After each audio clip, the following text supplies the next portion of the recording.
from 5 Senses, and today I will be taking you through the presentation on public-private partnerships as a successful concept for tourism, in particular looking at the cultural heritage and accessible tourism. So what I will be doing is I'll be taking us through the material that we have prepared. Should there be any questions, please let me know towards the end of this session. And if you also have some examples that later on we can add to the presentation in order to enrich it and make it better for us as a partnership, please feel free to go ahead. By all means, this is a session on an aspect that we are also working on as we speak, not just as 5 Senses, but also as a group of organizations here in Malta, whereby we are exploring new ways of partnerships, collaborations, as well as funding from third parties that is moving away from the traditional form of funding, that is banks or the EU. So basically, my training session will cover these points that I have listed here in the second slide. Well, we need to start off by understanding what is a public-private partnership and how it is, what are the main components, so to speak. And we'll move on to the tourism value chain and relating this to public-private partnerships, and then I will discuss some examples. So public-private partnerships have been around for a number of years, but they have been started to be studied late 80s. And the reason was that public administration started to be more interested in these models and also adopting these models to the activities that they were doing. So we have an understanding of what public-private partnerships are, and what I will be looking at is some examples and the way in which it is used. So the first example that we see comes from the Public-Private Partnership Knowledge Lab. And this defines public-private partnership as a long-term contract between a private party and a government entity for providing a public asset or service in which the private party bears significant risk and management responsibility, and the remuneration is linked to performance. So basically, what we have is a tripartite agreement between the public entity, the private funding, and the service that is being offered. So when we come to discussing public-private partnerships, sometimes there are concerns as mainly come up from the fact that this is a different model. It moves away from the known models of funding, because what we have traditionally is entities resorting either to loans from banks or handouts from governments, or more recently for countries that have become more and more affluent with EU funding. Public-private partnership is a little bit different. So it refers to sharing, it's different also from privatization and can be better understood, because when we talk about privatizations, there are even more concerns that our assets might be privatized, our activities might be privatized, etc. So public-private partnerships at least gives us the comfort that there is still an element of public entities that will be involved. They have been also the topic of political controversy and scholarly debate, especially when we talk about advantages and disadvantages, because contrary to government-run services, the public-private partnerships, of course, there are aspects of third-party funding involved, and this can raise some concerns. They are seen very often as a tool to help governments, especially in the leveraging of expertise and efficiency within the private sector. So very often we find projects that the government would like to do, but does not have the necessary funding. And we find a likelihood match between the private sector, who was interested to spend money or invest money in an initiative, and the project of the government gives itself the ideal boost for it to be used in that manner. So, how do public-private partnerships work? Public-private partnerships are agreements between government and the private sector for the purpose of providing public infrastructure, community facilities, and related services. So we have a situation whereby the public and the private, that is the government and the private investors, are agreeing to give something to the community, and they are going to partner and work on it together. An example would be, for example, restructuring or a regeneration, for example, of an aspect or parts of a city. There will be agreements between the two parties whereby there will be a partnership being formed between them. Another example, and I cite a local example in Malta, was where we had a public-private partnership between the government and a landscaping company, and they had a contract to landscape and take care of all the public roundabouts in the main highways. And this meant that the public could enjoy the nice roundabouts. The government had somebody to take care of it. All they needed was pay the company to embellish these public spaces. The private sector would then enter into a contract with the government for the design, delivery, and operation of the facility or the infrastructure and the services provided. The private sector would finance the capital investment and then would recover the investment over the course of the contract. The asset transfers back to the public sector at the end of the contract. So what are the principles of public-private partnership? We have a contracting authority that defines the service required, and the design of the works to deliver the service lies within the private sector. So there is this output-based specification. We are usually talking on long-term contractual arrangements.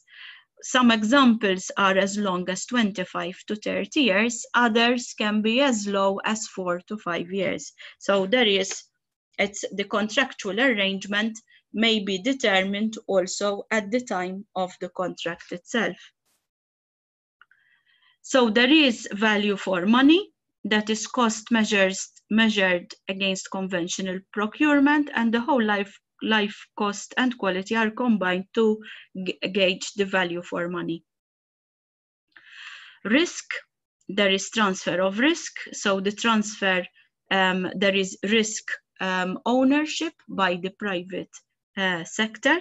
So the government, so to speak, does not have any bother, or the public entity does not have any concern as to who will manage the activity and or any other risk related to the management of that activity.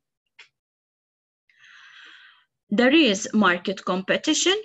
So in a sense that when entities are bidding for a public-private partnership, the government or the public entity can choose the best partner that there is on around. And this also has the added value that services would be innovative, in a sense that for the private, to compete for a particular project, of course, they need to come up with the best ideas, innovative ideas, and also when we talk of innovation, we're just not talking about the innovation of the idea itself, but also innovative, for example, in terms of its funding. As you are aware, nowadays we also talk about green finance, for example, and that is also an aspect of innovation, or how much is my project going to be sustainable, or in our particular case, the more it is inclusive, the better. And then there is the life of the project, the whole life costing. So there is also focus on the long-term reduction of costs and the long-term responsibility for building operation and maintenance. So in a sense, public-private partnerships are useful because they give the opportunity for new projects or new ideas to be implemented. They source the best talent out there and then pass the onus of the responsibility and the execution of the project on the entity willing to partner with the public entity. Sometimes special purposes vehicles to fund the operations are set up, and these would be a discussion between the public and the private entities on how actually one needs to fund the operations themselves.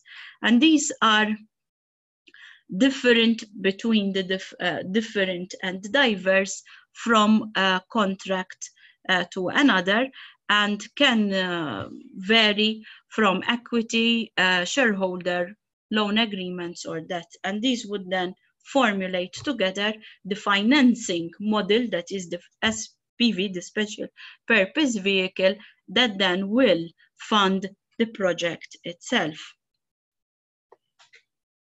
So there are some stages that we need to look into when we are looking at PPPs, and these are the following: the initial feasibility, then there is the procurement phase, the construction phase, and the operation phase. I will be going into these stages one by one. Sorry. Okay, so the risks entailed in the public-private partnership are here outlined. So we have risk identification, risk quantification, risk monitoring and control, risk mitigation, and risk allocation. So when it comes to managing the risk itself, the partners need to identify, as is done in any project that is run, okay, we have to identify what risks are there, and then manage those risks to the best of the project that is at hand.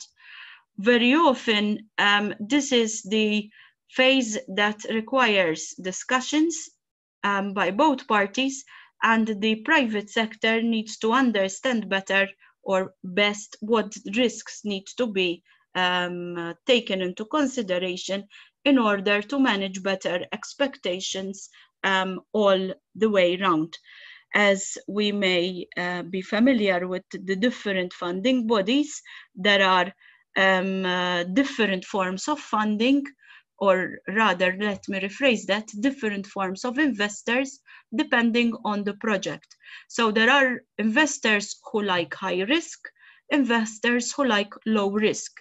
So understanding of the risk involved in a project, whether it's going to be successful or not, how long will it bring return on investment, will also be important for us to identify the right private partner for the project itself.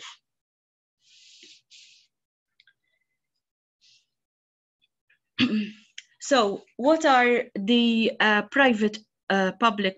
public-private partnership segments? So we have infrastructure improvement, the provision of support of services and equipment. We can have PPPs in the information, dissemination and marketing, training and capacity building, or also in the management of civil societies and organizational development. So these are areas where PPPs can also be present in the activities that we are looking at. So let us now look at the respective roles for the private sector and the public sector. So the role of the government would be to enable policy formation. First and foremost, for public-private partnerships to take place, the right legal infrastructure needs to be there. So some institutional and legal changes may be required. There also needs to be a policy or even a strategy that the entities are willing to go for this type of funding. So here I would like to pause and reflect a little bit, for example, what is happening in the local environment in Malta. So on the one hand, we have a government that has gone public saying that they want more PPPs to take place. And this means that if you have a good idea, if you have the funding, you can discuss with the government, and if the government has the right projects or is interested in that idea, a PPP can be set up. Of course, taking into care and into consideration all the supporting aspects. Legally, it is sound. This project fits in within the strategic development of the country or of the sector. And of course, the funding is coming from clean, reliable sources. We have, however, a public sector that is still very traditional. So when it comes to, for example, formulating ideas, and you need to discuss then with the persons who are actually going to implement the project within a particular, say, ministry or area, you may find hesitation. So what we have is a situation where there is from the top a movement towards the PPPs, but when it comes to the actual implementation, the take-up is much, much slower. So what investors are doing is that they are giving more information when it comes to the management of the project, when it comes to the financing of the project, etc. That way, the decisions between whether to go for a public-private partnership to fund a project or not somehow can be shortened. Whatever is the case is that the government has still the ultimate say in whether a project goes ahead or not, because as I said earlier, the project has to be within the strategic plan of either the country or the region or the particular sector. There needs to be transparency in terms of the origins of where the money is coming from, and also transparency in the way the project is being managed, the welfare of whoever is working on that project, and of course there is clearance to go ahead. On the other hand, the private partnership must, the private sector must provide efficiency in the actual management of the project, provide also regular targets, regular reports that targets are being met, and also ensure a certain level of CSR on the project, as well as, like in any other project which is more becoming the norm more than ever, that there is ecological sustainability. In terms of this point, especially if we're talking about major projects in fields like tourism, construction, hospitality, tourism related, the impact on the environment, the social environment, the cultural environment, and more importantly, the physical environment is also extremely important, and the investor needs to make sure and needs to ensure that the project fits in with all the criteria set out to safeguard the welfare of the persons working on the project, the community in which the project is being carried out, as well as to ensure the best possible sustainable measures that are being or can be implemented in the area. I list here some different types of private-public partnerships. So we have contractual public-private partnership or institutional public-private partnership. So the contractual PPP model is based either on taking availability or demand risk. It is based on risk, presuming that the private sector is fully responsible for the design, the building, the financing, the operating, and the maintenance of the assets where the majority of the revenues are emerging from the public sector. On the other hand, the model is based on taking demand risk, presuming that the majority of revenues of the private sector will be coming from the end users instead of the public sector budget. So this model works very often in a service concession. The institutional PPP refers to a specific type of PPP where there is mixed capital in which the private party takes active part in the operation of the contracts awarded to the partnership. So here we have a situation where the public authority would be controlling the company either as a shareholder or through special rights it may hold, and the private partner operates the service. This type of PPP is found to be very positive, as the public partner is responsible for control over the infrastructure service, and the private sector is responsible for providing the know-how to the project.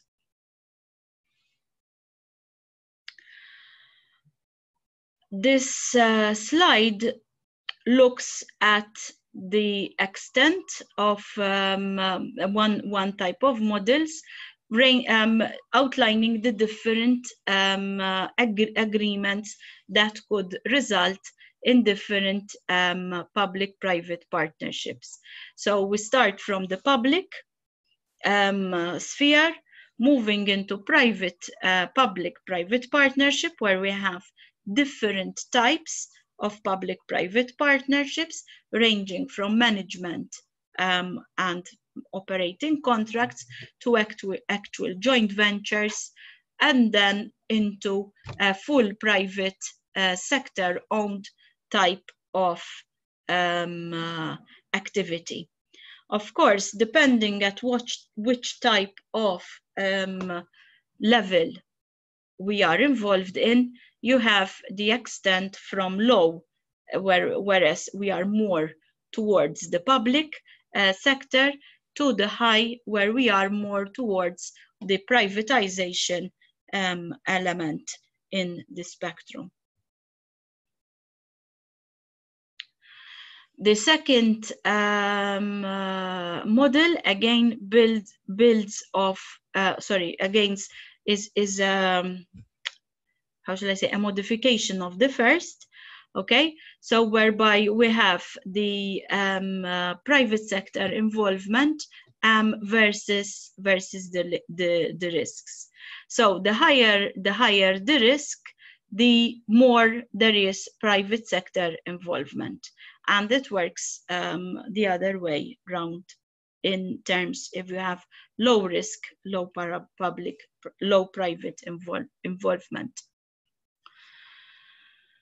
So we have then look at traditional PPPs. So in a traditional agreement, the public component of the partnership acts as the contracting officer.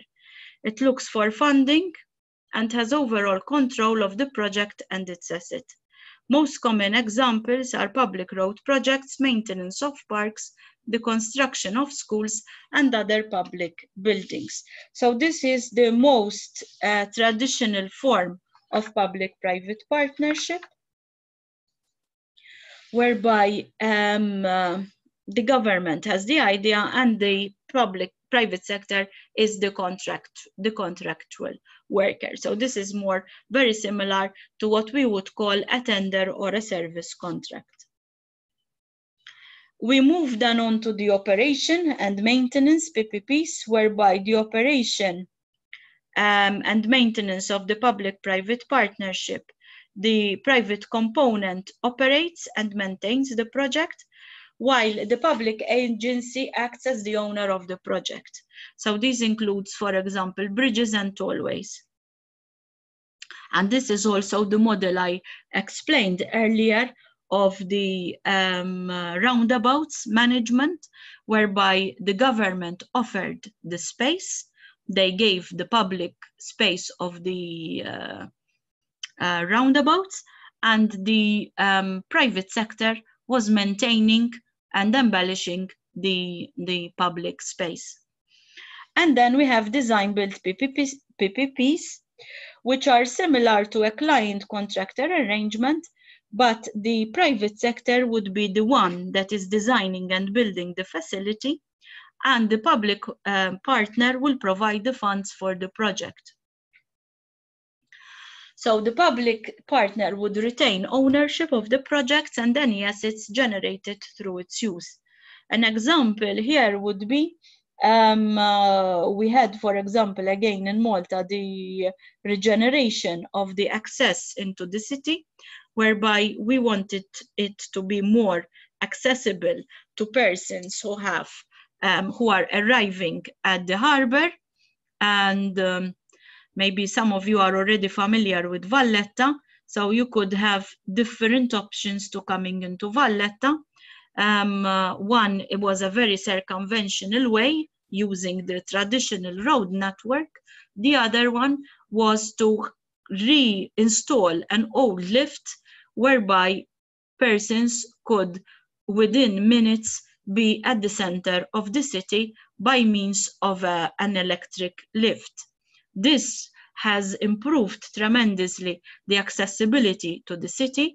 It has improved accessibility to persons with mobility issues, whether they were old people, people on wheelchairs, or also people with young children. And therefore, the project was very successful.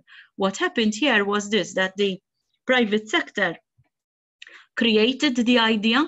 So there was a tender launch. The private sector came up with ideas.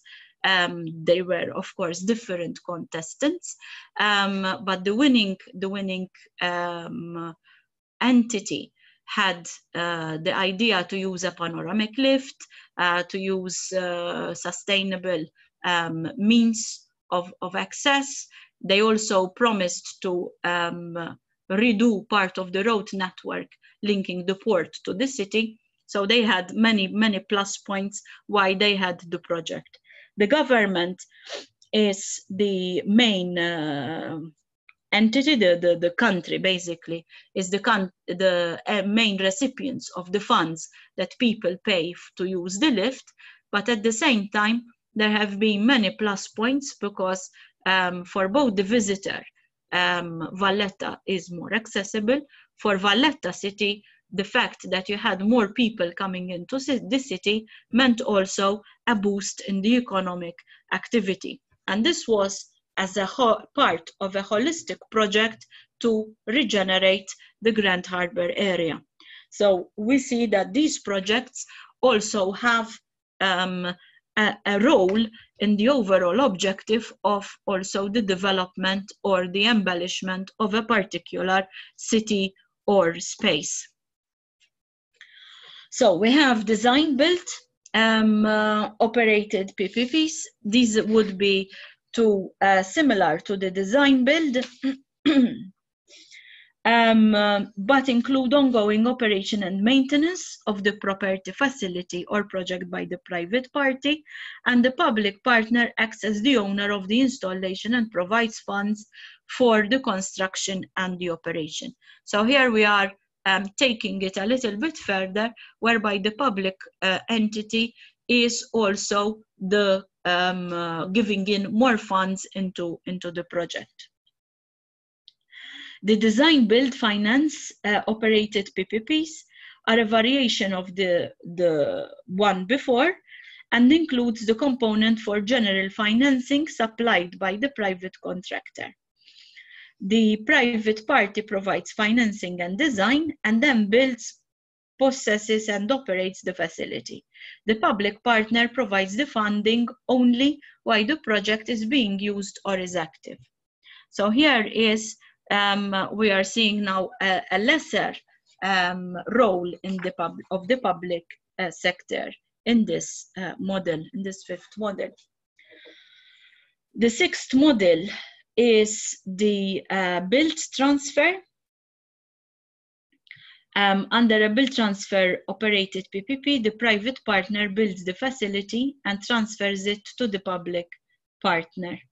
The public partner then leases operation of the facilities to the private party under long-term agreement, under long-term lease agreement. Here, this model again brings a little bit of a different twist. So we have the private partner that builds the facility, then it goes back to the public, and then the public leases it back to the private to manage. The public partner in the seventh model builds, possesses, operates the project for a limited time, and then the facility is transferred to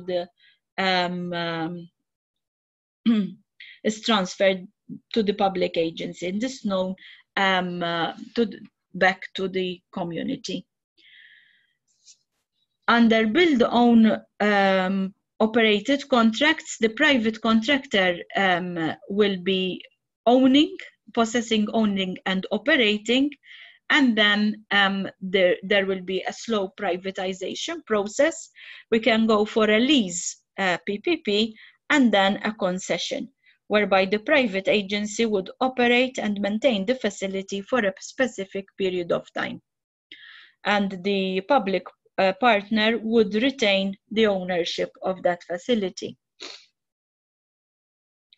So why should we adopt public-private partnership models? So there is benefits all around for the citizens, the government, and the private sector. So looking at the citizens, if we may start from the citizens, there is easy access to the service. There is a one-stop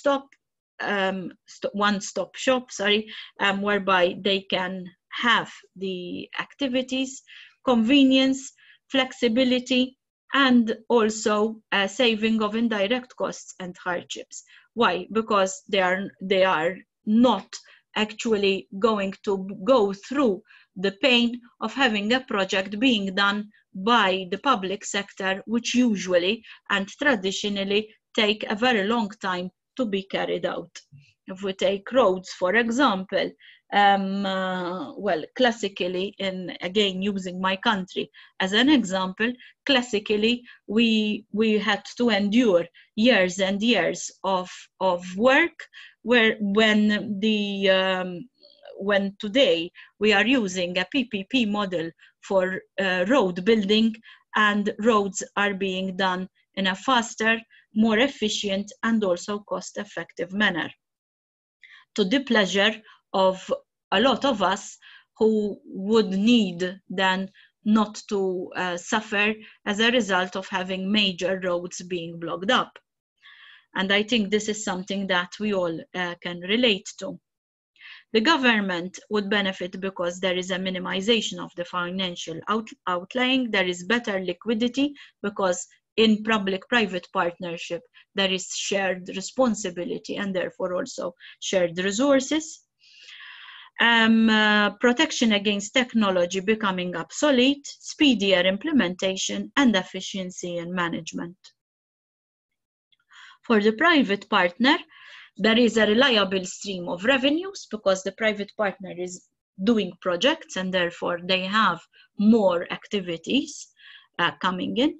Low risk in a sense that they are working on a secure project from the government, which is within the policy, and therefore the ideas are going to be taken up.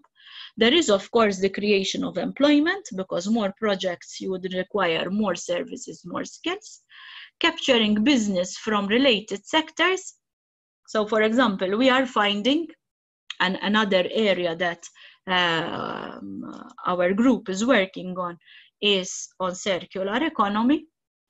And we are finding that in adopting circular economic principles, and also this applies a lot for the public-private partnership models, we are also utilizing other ideas, other businesses, or feeding into other projects that are coming into play.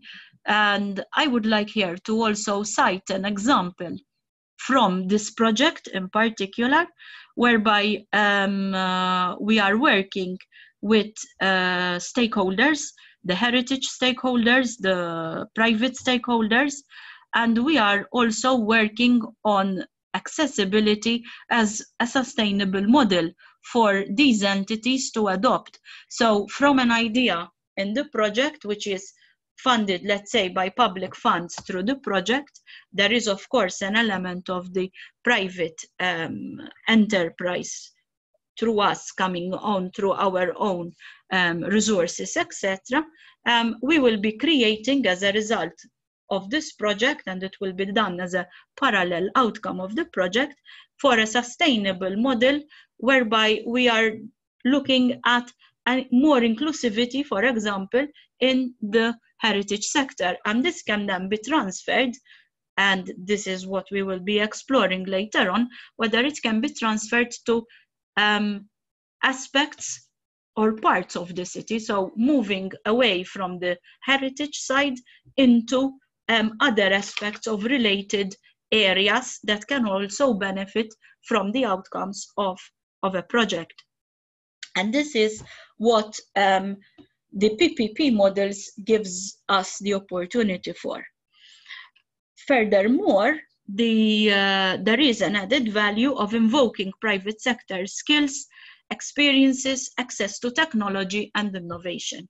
So wherever PPP models have come up, there have been a lot of, let's say, ancillary benefits taking place, more fresh outlook, more interesting designs being proposed, to the extent that the public sector has benefited immensely, the community has also benefited immensely, and there has been an overspill into the private sector when it comes to further skill development or further business being created.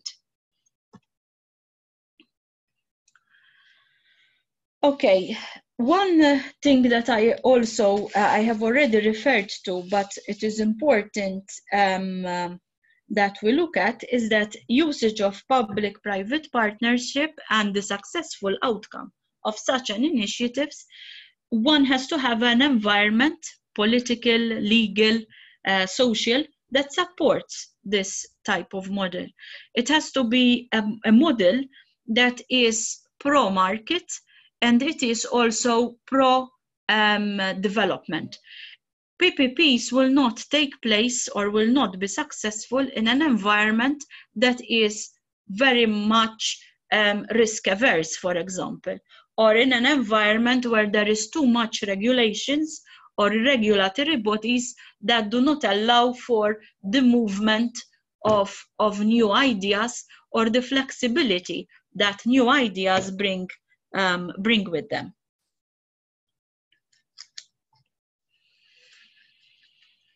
So when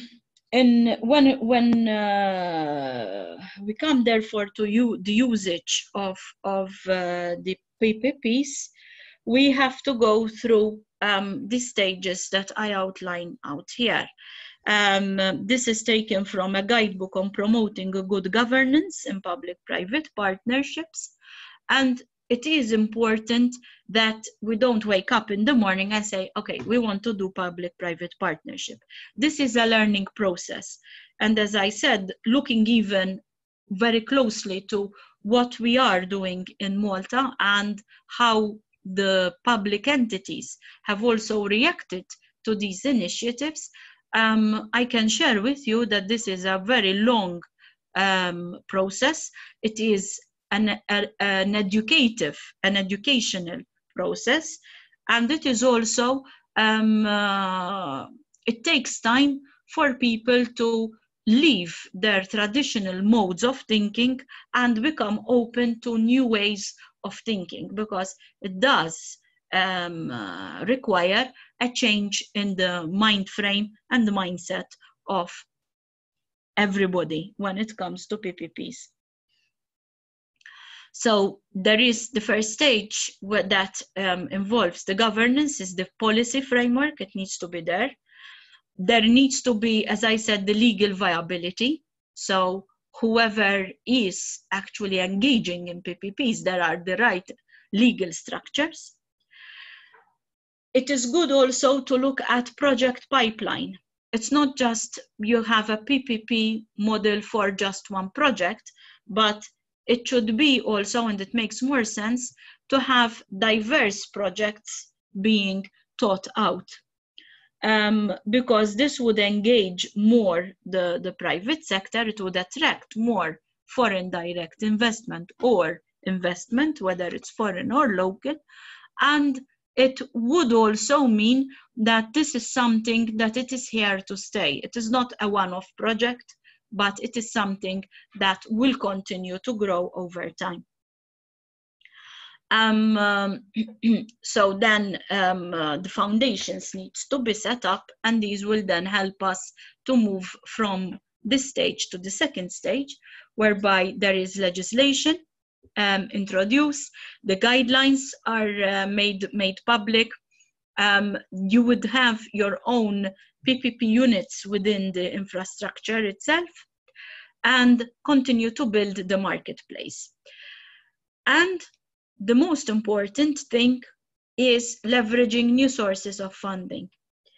Traditionally, and again, we're experiencing this firsthand, working a lot with, for example, communities or municipalities, whereby they are traditionally used to sourcing a specific type of funding, which is government funding, for example, or EU funding.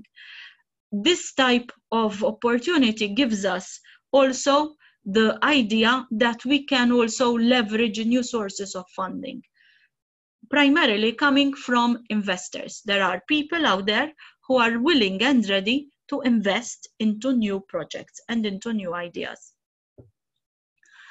At the stage 3 is when we can then come into a fully fledged situation whereby we have a comprehensive system. There are no further legal impediments around. There is risk is being managed well. There is a committed deal flow, that is, we have investment coming in and being allocated to project. There is long-term political consensus, and also there are civil servants who are trained to utilize the PPP experience. And this is where we have huge difficulties so far. That is a civil service that is quite heavy when it comes to accepting this. The slide summarizes the requirements for a successful private PPP, and it refers to a lot of things that I have already referred to. Okay, I need to push a little bit on, so I'm realizing my allocated time is nearly there. So tourism value chain is defined as a system which describes how private sector firms in collaboration with the government and civil society receive or access resources as inputs and add value through various processes, which could be planning, development, financing, marketing, distribution, pricing, positioning, within the system itself, and then selling these results to the visitors. The value chain itself describes the full range of activities that are required to facilitate the visitor experience. So, in order for the tourism value chain to be effective, there is the need to make it easy for the consumer to purchase travel to the destination by strengthening the usability of the distribution systems. We maximize the use of continuously evolving information and communication technology, and then unite the industry's public and private sector around the common customer by focusing constantly on improving the quality of the tourism products and services. There needs to be also a reduction of the cost in terms of distribution to suppliers. Tourism becomes measurable on an ongoing basis, because once it is measurable, we can also determine the levels of success and also the returns on investment. Provide cooperative funding from public-private sector to reduce the impact on the destination, and sorry, that is repeated. Okay, so what are the value chain elements? So we have planning at the planning stage, at the selection stage, that is when we are selecting the destination itself, during the trip, and post-trip. So these elements add on to the value chain itself, from the pre-stages of our experience to post-experience. So how can a public-private partnership add to the value chain itself? So they can add to the participation. So PPPs play an important role in ensuring that participation in the global value chains is conducive to sustainable growth and development. By engaging in a broad value chain, we are also ensuring that at all levels of our system, we are also engaging in and participating and producing a tourism activity that has long-term impacts in terms of the widest sense of sustainability. Focusing a little bit on the accessible tourism. Now, accessible tourism is an important aspect, and is becoming more and more an important aspect, even when we look at the Sustainable Development Goals, whereby the element of tourism, as defined recently by the UN, will continue to constitute an important goal in terms of provision of funds fun, okay? And that means that we are going to be more and more concerned in ensuring that our tourism activities are more holistic. Now, if we look at some statistics, we have an estimated 1 billion persons with various forms of disabilities. Now, this would come up to 2 billion people when we include persons such as spouses, children, caregivers, as the whole team. Therefore, this is a huge potential for market development, and also it gives us scope to reassess what we are offering and make our activities more and more accessible. So accessible tourism, as we know already, we're talking here among peers, accessible tourism is about making it easy for everyone to enjoy tourism experiences. And this does not mean just persons with disabilities, but also people who are, to a certain extent, disadvantaged in one way or another. I did not realize how disadvantaged parents can be before I had my own daughter, because traveling around with a pusher in certain places proved to me how difficult it is for persons who are immobile or who have to take care of persons, because it's not really easy when you're walking on a pavement and you find all obstacles around. And for example, what we're doing also in Valletta is we're testing using team members, using also members from our stakeholder groups, assessing how difficult it is, for example, for persons, even residents of Valletta who are elderly, to move from one place to another in the city itself. And if we need to become more sustainable, if we need to become more inclusive, this is something, therefore, that we need to take care of. Again, I am a person who, because I use a lot of computers, etc., my eyesight is not what it used to be some years ago. And therefore, personally, okay, even accessing certain activities, certain tourism activities, I am more and more conscious of how easy or not easy certain attractions, certain sites can be. Because if I don't carry my glasses around, I'm in some trouble sometimes. Accessible tourism also involves the collaborative process among stakeholders, government, international agencies, and tour operators. So a successful accessible product requires partnerships and cooperations across many sectors at a national, regional, and international level, from the conception of the idea to the actual implementation. And the impact of accessible tourism goes beyond the tourism beneficiaries to the wider society, ingraining the accessibility into the social and economic values of society. And this is what I was saying.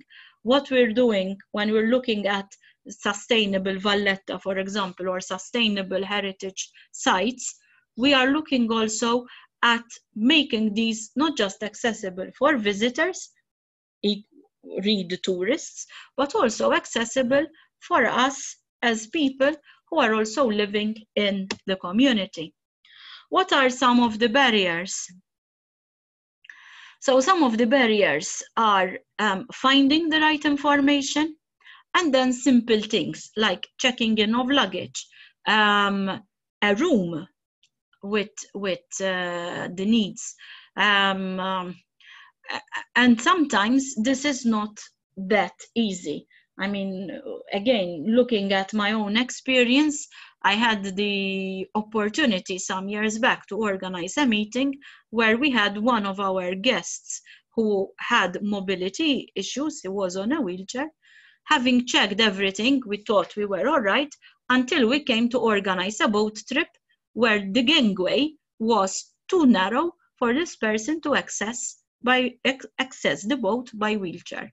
So it was, a challenge at the end of the day to actually provide the service we had agreed to for this person.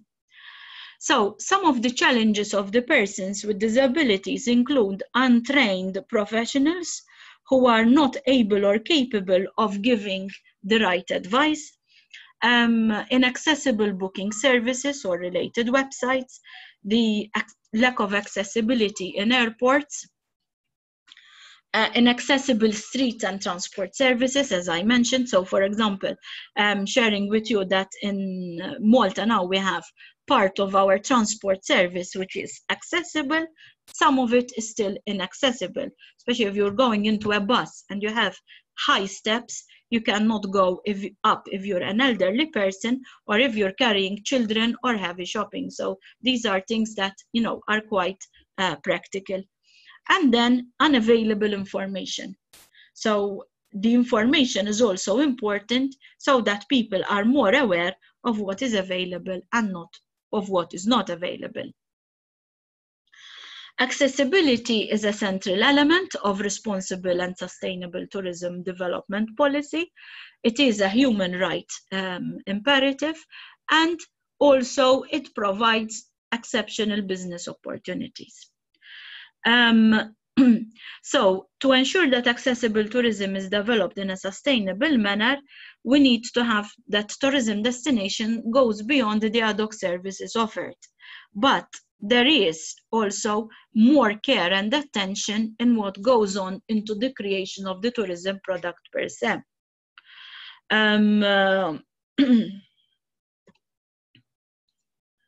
So some examples of PPPs in accessible tourism. So here I have outlined some examples. So again, the public sector, again, responsible for the legal framework, the enactment and enforcement of laws. Again, citing an example in Malta, we have a very strong disability lobby, and any project, tourism project that has to get a license has to be vetted by this NGO. So we have refusal, for example, of the creation of hotels if these hotels do not have the right accessibility criteria for persons with a number of disabilities. The same for cultural heritage attractions. They have to have certain minimum requirements of accessibility. The government also needs to improve coordination with the private sector and take measures so that projects can schedule their activities properly. What we need to say here is this, that one major issue that we come across sometimes is that this NGO lobby is so strong that even if you have a project in the most awkward of spaces, it is a good idea, but it is not fully accessible, they can object to the project, which then can hinder the private enterprise. So one has to find the right balance in order to accommodate both. What the private sector needs and requires is training of professionals and staff in this area, in this field.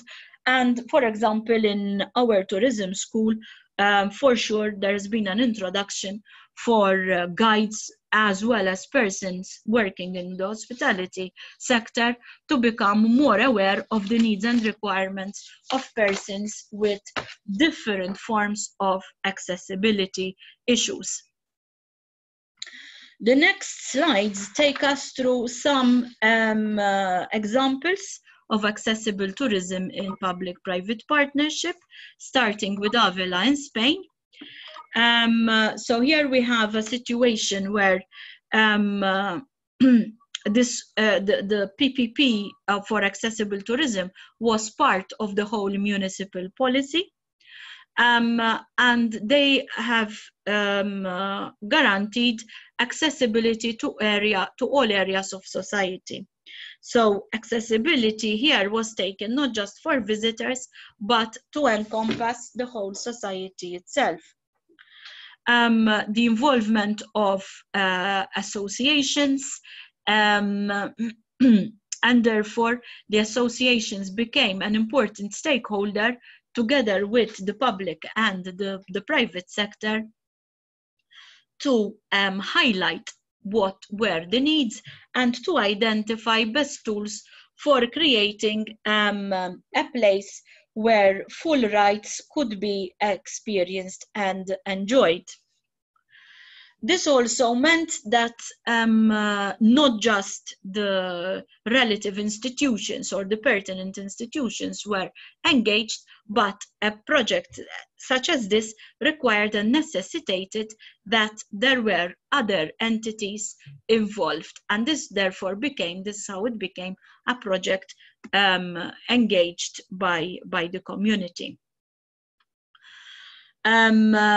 The persons themselves were also engaged in employment, so the disabled persons could participate also in employment, in culture and leisure, and this was then also a first step towards creating a plural and equal society.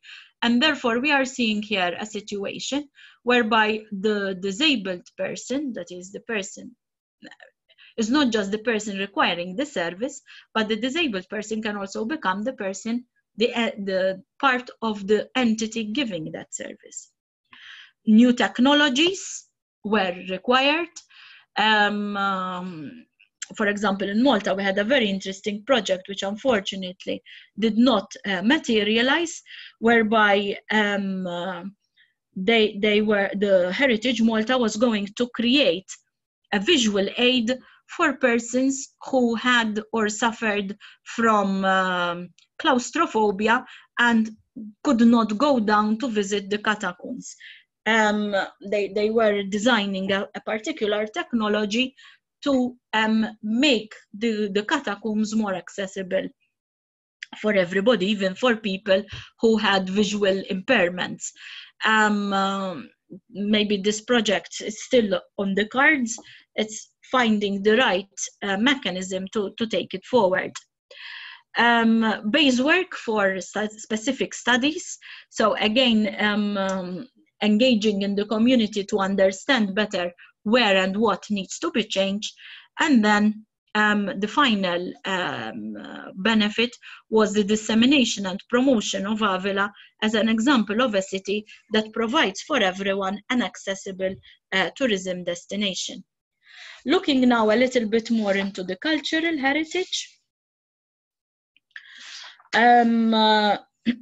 So conservation of cultural heritage requires the involvement of multiple actors, be they public, private, or non-governmental sector, to initiate and carry out conservation projects, but as well as to sustain heritage, the heritage, its rightful place after the intervention. Conservation of historic urban environments in particular poses specific and urgent challenges that require a multidisciplinary approach, in which conservation actions are embedded within the economic, social, environmental, and development strategies. Increasingly, the private and the non-governmental sectors are playing pivotal roles in this process. And as you may all be aware of the fact that in recent years, at least in the past 30 years, there's been a lot of investment in the cultural heritage, thanks to also public-private initiatives in various forms that we have looked at. The cultural sector still offers a great and unexplored potential for partnerships because there is still a lot of scope for collaboration. Of course, there are some issues raised here. We always argue the fact that heritage is something that is for everybody, and therefore there is an element of having the heritage free, and this also then carries connotations that there is not enough investment to take care of the heritage. So this is like the vicious circle. A virtual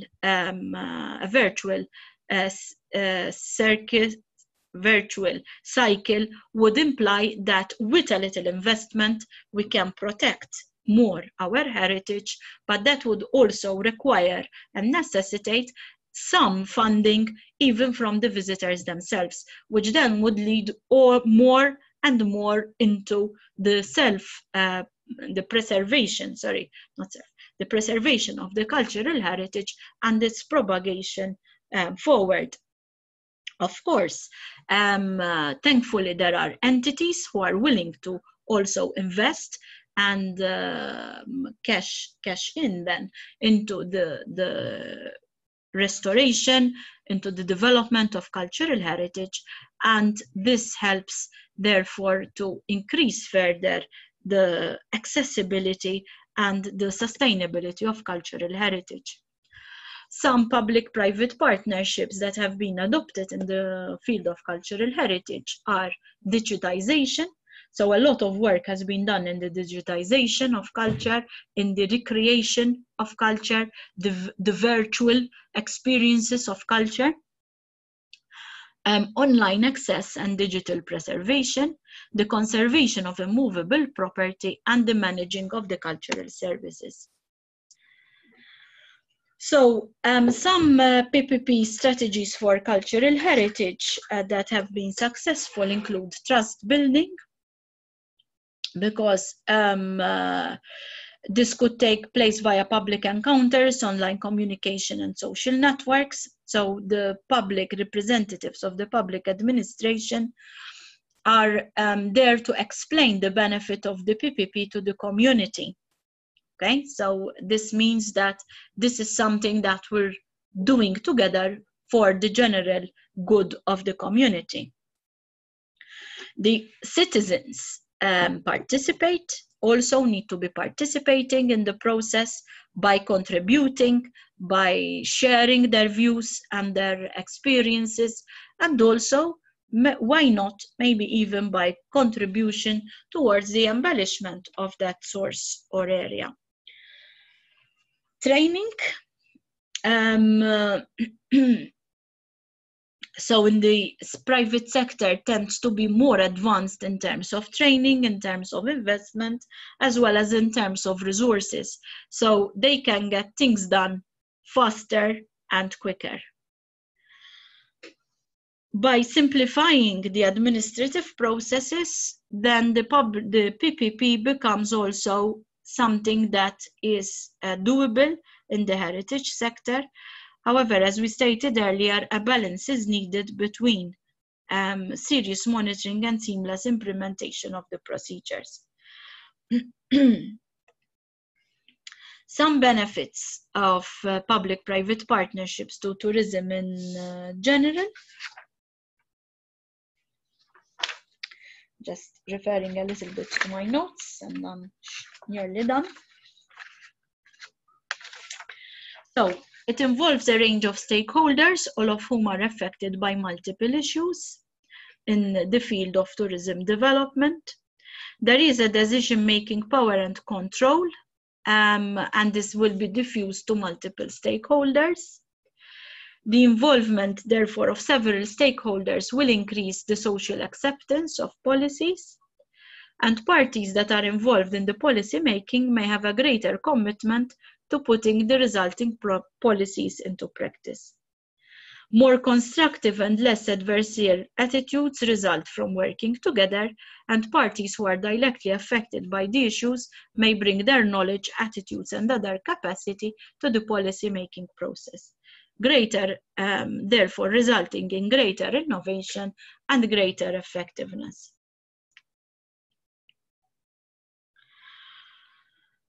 This leads the entities to be learning together as much as working together, and therefore there is a symbiotic relationship that develops that can then take forward the process much faster and will have greater results.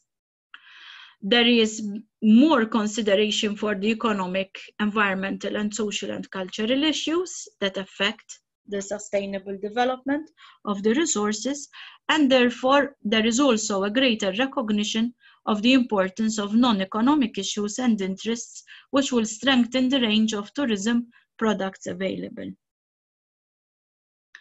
When an added value, an added benefit is that there will be pooling of resources coming from the different entities, and also the different disciplines, because this is also extremely relevant, that the PPP process brings not just the experts, brings not just the money, but also diversity of experts who will then be further enriching the process. Resulting policies will be more flexible and more sensitive to the local circumstances, and non-tourism activities may be encouraged, leading to a broadening of the economic employment and societal base of a given community or a region. The next slides look at some case studies. So the first one is taken from Macedonia, Mavrovo. The partnership is a tourism destination where there is a national park, and the communities have decided to work together on the development of the destination. It has this area has a high potential for further tourism development, and the potential is also to extend the season based on its natural, architectural, cultural, and adventure travel resources. So each organization had their own vision of how the area could be developed, but individually on their own could not provide a synchronized direct vision. Working together, they could come up with a coherent approach for the community. Some of the achievements are outlined here. So there is the Sky Center, the private sector involvement, collaboration between the hotels and the ski centers, and also integrating and then extending that feel-good factor into the community. The other case study is the creation of a tsunami-ready toolbox. As we all know, in tourism-related areas, especially coastal areas like ourselves in Malta and Italy and all the Mediterranean region and island communities, there is the real concern of impacts of climate change. And this example shows us how a public-private partnership helped to create a toolbox for the Ministry for Tourism, which and related parties, in which the community, including tourism businesses, could become tsunami ready. And this is something, a real fact that of course we need to face up. Some conclusions. Public-private partnerships are a powerful tool for tourism product development and enhancement, as well as for research, marketing, and promotion. The strategic use of partnership can contribute significantly to development of sustainable tourism programs, and PPPs can be a vital tool for facilitating tourist access and improving the destination experience. PPPs for sustainable tourism encompass a variety of different models, from simple social collaborations designed to improve tourism experience to major infrastructure and project development projects. As the capital investment required for the partnership increases, so does the need for a formal enabling environment.